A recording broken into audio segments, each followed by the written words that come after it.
Bonjour Edgar Morin. Bonjour. Qu'est-ce qu'on apprend? Vous, l'un des grands penseurs de notre époque, l'un des intellectuels philosophes les plus admirés, vous êtes allé à l'école de force, vous ne vouliez pas aller à l'école. C'est vrai?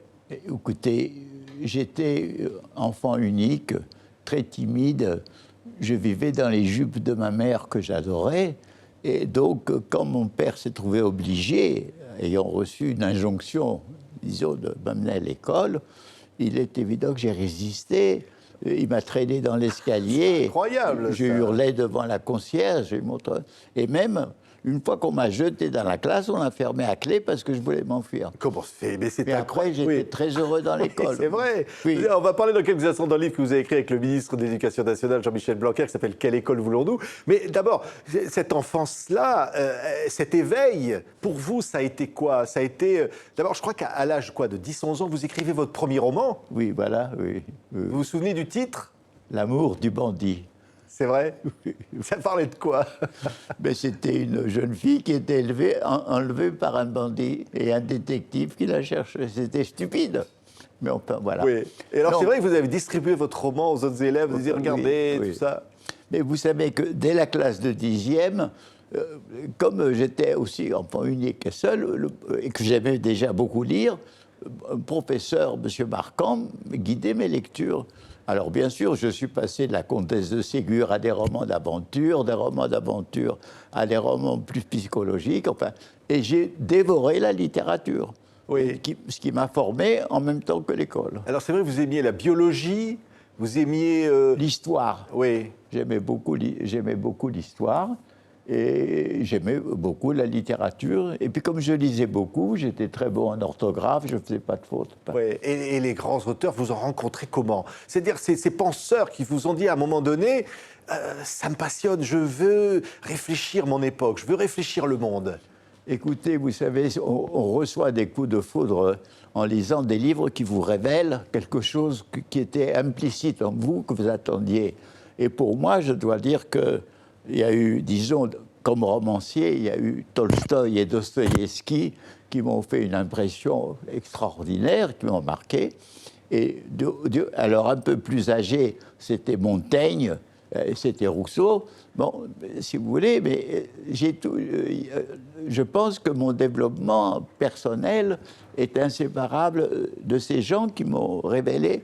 Et ce qui était intéressant pour moi, c'est que d'un côté, à cause de la mort de ma mère, je ne croyais plus en rien, donc j'étais sceptique. Et ce scepticisme était nourri par Montaigne, Anatole France, etc. Mais j'avais un besoin de foi, de ferveur, de communion. Et ça, je le trouvais dans Dostoïevski, dans Tolstoï, etc. J'avais les deux besoins contradictoires. Mais à quel moment vous vous êtes dit, je veux réfléchir le monde, et puis vous allez devenir ce que vous êtes resté, c'est-à-dire un penseur, un guide, quelqu'un qui enseigne sur la société, sur le vivre ensemble, sur la politique? Écoutez, vous savez, moi j'ai passé mon adolescence dans une période où il y avait beaucoup de crises. Il y avait la guerre d'Espagne, il y avait Hitler, il y avait la guerre mondiale qui s'avançait. Et dans ces conditions-là, la République était en crise, la démocratie était en crise, l'économie était en crise. On se réfléchit. Et quand j'ai voulu entrer à l'université, moi j'ai voulu connaître qu'est-ce que c'est que l'être humain, qu'est-ce que c'est la société, qu'est-ce que c'est que l'histoire humaine. Et c'est pour ça que je me suis inscrit dans plusieurs disciplines, qui étaient la philosophie, la sociologie, l'histoire, l'économie, les sciences politiques. Et je me suis fait une culture assez vaste. Et c'est pour ça que, dans le fond, dans ce livre, qu'est-ce que je prône? Et je prône que tous les grands problèmes, que ce soit qu'est-ce que c'est d'être humain, qu'est-ce que c'est que la mondialisation, qu'est-ce que c'est que la vie, tous ces grands problèmes nécessitent de relier ensemble des connaissances qui actuellement sont dispersées. C'est-à-dire qu'au fond, il y a une connaissance globale. Il faut revenir aux fondamentaux, c'est ça que vous dites? Relier, écoutez, il faut que les problèmes fondamentaux que les jeunes vont affronter dans la vie, on puisse les préparer à ces problèmes. Il faut les préparer à la connaissance parce que la connaissance est toujours un risque d'erreur et d'illusion. Il faut leur montrer quels sont les pièges. Il faut leur montrer qu'est-ce que c'est que l'être humain, parce que l'être humain, c'est pas seulement Homo sapiens, un être raisonnable, c'est aussi un être capable des pires folies. Les mêmes personnes sont capables de tout. Il faut vous démontrer qu'est-ce que c'est que enseigner à la compréhension d'autrui qui est vitale, pas seulement pour comprendre les étrangers, mais même dans nos familles, on ne se comprend pas. Oui. Donc, si vous voulez, moi, je veux introduire dans l'enseignement ces données fondamentales qui nécessitent évidemment apporter dans les programmes des choses qui obligent de relier des savoirs aujourd'hui dispersés. Oui, et la planète, et le monde, et l'histoire. Mais bien tout sûr, ça, c'est essentiel. La mondialisation, mais regardez l'écologie dont on parle beaucoup. C'est une science, avant d'être un mouvement militant, c'est une science qui est fondée un peu comme sur des connaissances géophysiques, biologiques et humaines, puisque les humains... Donc, si vous voulez, il faut enseigner cette science aussi à l'école, puisqu'il ne suffit pas d'être un écolo, il faut savoir comment fonctionne l'écosystème et la biosphère. Mais vous diriez, vous, Edgar Morin, on apprend la liberté aussi. Ça, c'est fondamental. Vous faites allusion à la Seconde Guerre mondiale. Vous allez être résistant, Edgar Morin. C'est-à-dire qu'au fond, cette notion de liberté est quelque chose qu'il faut enseigner. Ah, bien sûr, mais c'est là où la grande difficulté. Mais il faut d'abord enseigner l'autonomie de l'esprit. Pour enseigner l'autonomie de l'esprit, il faut enseigner la capacité d'abord de s'auto-examiner soi-même pour pouvoir examiner les autres. Si vous ne faites pas un peu capable d'autocritique, à quoi ça sert de critiquer uniquement les autres? D'ailleurs, regardez Montaigne. Montaigne, il passe son temps à s'examiner parce qu'il sait qu'en lui, il est le concentré de toute la condition humaine. Et puis chacun a tendance à se mentir à soi-même, à se tromper. Donc il faut enseigner l'esprit autocritique, il faut enseigner même la critique de la critique, parce que critiquer sans arrêt, il y a un moment donné, il faut dire quelles sont les limites. Oui. Donc c'est quelque chose de... Il ne suffit pas de dire on va enseigner l'esprit critique comme ça, c'est un apprentissage très important. Oui. Est-ce que vous diriez, vous, j'allais dire l'expérience qui est la vôtre, Edgar Morin, au fond, je ne sais rien. Vous diriez encore ça, au fond, j'apprends parce que j'ai tout à connaître? Mais c'est l'un et l'autre en même temps, parce que, vous savez, chaque acquis de connaissance est une sorte de progrès merveilleux, et en même temps, il débouche sur un nouvel inconnu, sur un nouveau mystère. Et l'aventure de la connaissance, on s'enrichit toujours de savoir, mais on arrive à un mystère. Regardez, sur le plan de l'univers, on en sait de plus en plus sur les galaxies, les trous noirs, etc. Mais on ne sait rien de ce qu'est la matière noire, on ne sait même pas ce que sont les trous noirs, on ne sait même pas pourquoi l'univers est né. Donc, si vous voulez, notre connaissance est absolument utile parce qu'elle nous fait approcher d'un grand mystère qui dépasse l'esprit humain. Mais il faut se tromper. Vous diriez, vous, Edgar Morin, que vous vous êtes trompé souvent et que finalement, vous ne le regrettez pas peut-être? À condition de revenir sur ses erreurs. Par exemple, j'ai fait un livre qui s'appelle Autocritique, parce que j'estime que si je ne regrette pas du tout l'expérience de communiste de guerre que j'étais pendant la résistance et 2 ou 3 années après, que je suis totalement désabusé, j'ai voulu me comprendre pourquoi et comment je me suis trompé et comment désormais je ne ferai plus jamais de telles erreurs. Et depuis cette époque, c'est-à-dire depuis 1950, je suis un esprit totalement indépendant, je ne fais partie d'aucun parti. Est-ce que vous êtes sûr de ne pas vous tromper encore? Ou est-ce que vous le saurez peut-être plus tard? Bien sûr, je risque de me tromper, mais bien sûr, il faut faire toujours la machine d'autocorrectrice et le reconnaître. Il ne faut pas cacher ses propres erreurs, il faut les reconnaître. Mais si tout était à recommencer, vous recommenceriez tout pareil, vous, Edgar Morin? Ah, non, pas tout pareil. Je ferai de la résistance incontestablement, mais je ne serai pas communiste. Je serai peut-être d'un mouvement de résistance. Mais non, il y a des choses différentes. Je ne regrette pas les expériences que j'ai faites, elles sont très importantes. Mais sinon, vous savez, ma vie a été dictée aussi par les rencontres, des hasards. Ça, je n'ai jamais été à l'avance maître de mon destin.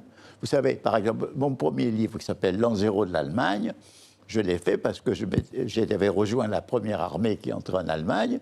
Et une fois que j'étais au gouvernement militaire, j'ai pu voyager, etc. Et un ami m'a poussé à faire ce livre. Sinon, je n'aurais jamais fait ce livre. Vous voulez dire qu'on ne contrôle pas son destin? Au fond, est-ce que vous avez contrôlé votre vie, vous? Je ne l'ai pas contrôlé. Vous savez, j'ai eu, si vous voulez, ma vie étant une alternance de malchance et de chance, souvent une malchance provoque une chance. Par exemple, j'ai été chômeur intellectuel en 1948-49, qui était une affreuse malchance, surtout que j'avais 2 petits-enfants en bas âge. Mais à ce moment, ma pauvre femme, elle était professeure en province, qui gagnait la croûte. Mais moi, pendant 2 ans, j'ai travaillé à la Bibliothèque nationale pour mon livre le plus important, mon premier livre important, qui s'appelle L'homme et la mort. Donc, grâce à la malchance, j'ai eu la chance d'écrire mon premier livre, qui aujourd'hui encore est réédité. Oui, L'homme et la mort. Pourquoi vous vous passionnez pour un sujet comme ça? Mais parce que la mort de ma mère m'a marqué, parce que beaucoup de mes camarades sont morts torturés ou en déportation, parce que moi-même j'ai risqué ma vie volontairement. Et c'est quand même un mystère. Je me disais, mais comment se fait-il? Quelles sont les attitudes humaines? Ça m'intéressait beaucoup dans les différentes civilisations, dans les différentes périodes de l'histoire sur la mort. Oui, vous vous diriez, au fond, la vie, ça vaut le coup. Ben, la mort et la vie, ce sont les deux. Oui, mais vous, il y a j'allais dire, une vivacité intellectuelle chez vous, qui au fond, c'est une force de vie par rapport au drame que vous avez connu, par rapport au drame de l'histoire que vous avez traversé, de ce siècle terrible. Vous dites, ça vaut le coup encore de se battre pour un idéal, pour quelque chose? Mais vous savez, on se bat. Le mot peut-être idéal, c'est pas un peu trop idéaliste. On se bat, si vous voulez, pour des choses auxquelles on tient. On peut appeler ça. Bon, on se bat pour la fraternité, on se bat pour l'amitié, on se bat pour l'amour, on se bat pour la compréhension, on se bat contre la haine, on se bat contre le mépris, on se bat contre la mort. Pour moi, si vous voulez, dans toute l'histoire de l'univers, comme de la vie, comme de l'humanité, il y a toujours eu cette lutte ininterrompue entre 2 ennemis mortels mais inséparables, celui qu'on peut appeler Eros, les forces de vie, d'amour, d'union, et les forces de désintégration et de mort.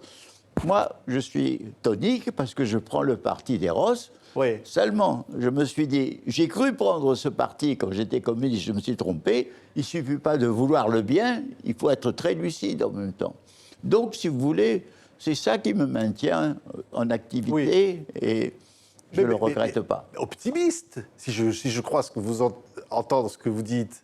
Et vous restez optimiste. Le mot n'est... Je suis ni optimiste, ni pessimiste. Je suis un opti-pessimiste. Je suis un volontariste. C'est-à-dire, au fond, c'est l'action qui détermine tout. C'est ça que vous dites. Vous savez, Guillaume d'Orange a dit il n'est pas nécessaire d'espérer pour entreprendre, ni de réussir pour persévérer. Voilà. Oui. C'est une belle maxime et j'essaie de m'y adapter. Si vous, Edgar Morin, aujourd'hui, vous pouviez parler au petit gamin, au petit Edgar qui ne voulait pas aller à l'école et que son père traînait à l'école, qu'est-ce que vous lui diriez, vous, au petit Edgar Morin, au fil de ce qu'est votre expérience maintenant? Écoutez, je crois qu'il est un peu trop petit pour m'écouter, mais enfin, s'il avait un peu plus de bouteilles, s'il était déjà un adolescent, je lui dirais, écoute, essaye de réaliser tes aspirations, mais toujours dans un esprit de communauté et de fraternité. Si tu veux te réaliser en solitaire, tu seras fermé, égoïste. Il faut toujours être ouvert sur un nous. Le je doit être toujours ouvert sur un tu et sur un nous. Alors c'est ça ta vie.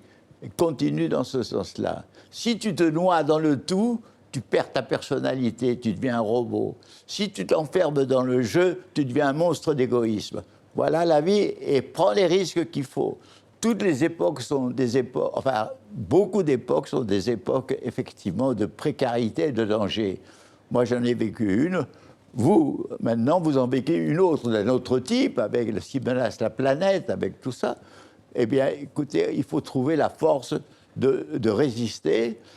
Moi, quand j'étais résistant, tout allait mal, mais j'étais bien dans ma peau parce que je sentais que je faisais quelque chose de bien. Si vous sentez que vous faites quelque chose de bien et de bon, vous serez content. Oui, merci. Edgar Morin. Avec Jean-Michel Blanquer, actuel ministre de l'Éducation, la passion du savoir, le ministre et le philosophe. Vous n'êtes pas toujours d'accord, mais il y a du respect quand même entre vous. Et il vous admire, surtout, il vous admire. Écoutez, moi c'est d'abord, quand il était directeur de l'enseignement secondaire, il m'a appelé à son conseil, il a écouté mes idées. Il a la même passion pour l'Amérique latine que moi. C'est un ami. Pour moi, l'amitié, elle est transpolitique. Ça n'a pas.